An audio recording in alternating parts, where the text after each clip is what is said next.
Five types of demons in Judaism. I am no theologist, nor do I proclaim to have an in-depth knowledge of the world's different religions. All of the information in this list is gleaned from research across multiple sources. The following list of demons looks at the different types of demons associated with Judaism.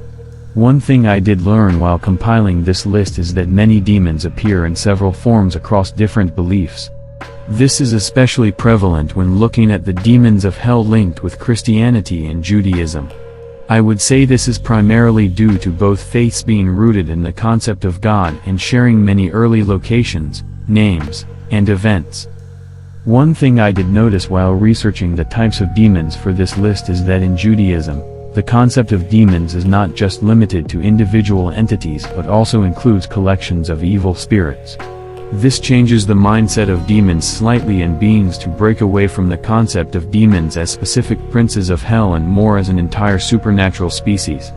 Again, harking back to the theological debate of whatever demons breed. With that said, let's now take a look at some of the most interesting demons of hell linked with Judaism. Lilith. Before Adam and Eve, there was Lilith, the first woman created and Adam's first wife. There are many different texts that make reference to Lilith, who is often portrayed as a fiery, red-headed woman. She refused to be subservient to Adam and left both him and the Garden of Eden. Obviously, when talking about events that transpired at the very dawn of our existence, it's hard to be sure with any degree of accuracy. However, it is believed that after leaving, Lilith pushed her way through several angels trying to stop her before eventually bedding an archangel, Samael. Their offspring are considered incubi and succubi demons. Samael would later be kicked from heaven and become known as a demon king. Lilith is a vile creature who appears to be more commonly associated with children and pregnant women. Her name derives from the words for night monster, which is appropriately fitting for a figure widely regarded as a screaming, child-stealing demon.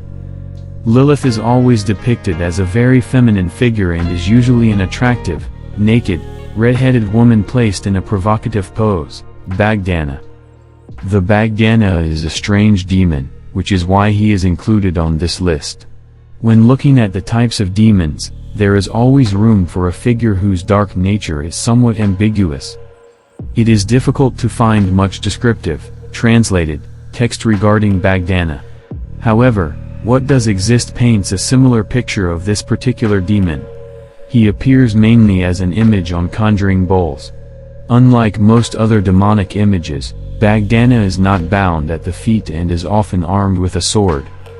This is not because he so enjoys hacking and slashing at human flesh. Instead, he is a demon who is seemingly happy to help humanity and hunt other demons when necessary.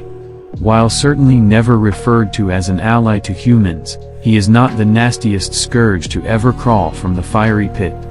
Therefore, an association with Bagdana should never be regarded as an alliance, and he should always be kept under close watch because a demon can't ever change its spots. Shadim. Shadim is not a single demon but rather the name given to a group of evil spirits. It is often used to describe other deities. Seeing as how the Shadim are not a singular entity but rather a group, there are several interpretations of Shadim and, in particular, their origins. The favorite three are that they are the spiritual embodiment of other gods.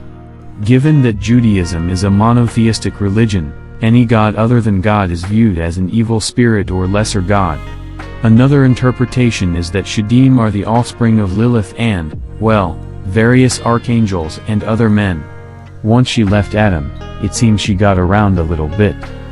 The final interpretation of the Shadim, and one that I quite like, is that they were supposed to be humans that God was molding when the Sabbath arrived. God put his tools to one side and never returned to the work once the Sabbath passed. The moral of that parable is that all work is finished once the Sabbath arrives. Mazikin. Much like the Shadim, Mazikin is not a name referring to any demons of hell specifically, but rather a broad range of evil spirits that Judaism regards in the same way we see demons. These types of demons are the cheeky little blighters of the demon hierarchy. They are the pesky imps who are permanently armed with the spanners that so often get thrown into the works. Mazikin are mean little critters and are invisible types of demons who cause everyday stress and tribulations, a bizu. If ever there was a demonic act, then it would be a miscarriage. I'm not talking about justice here, but about children.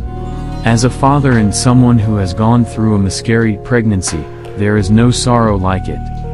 A bizu is a Jewish abomination regarded as the demon of miscarriage.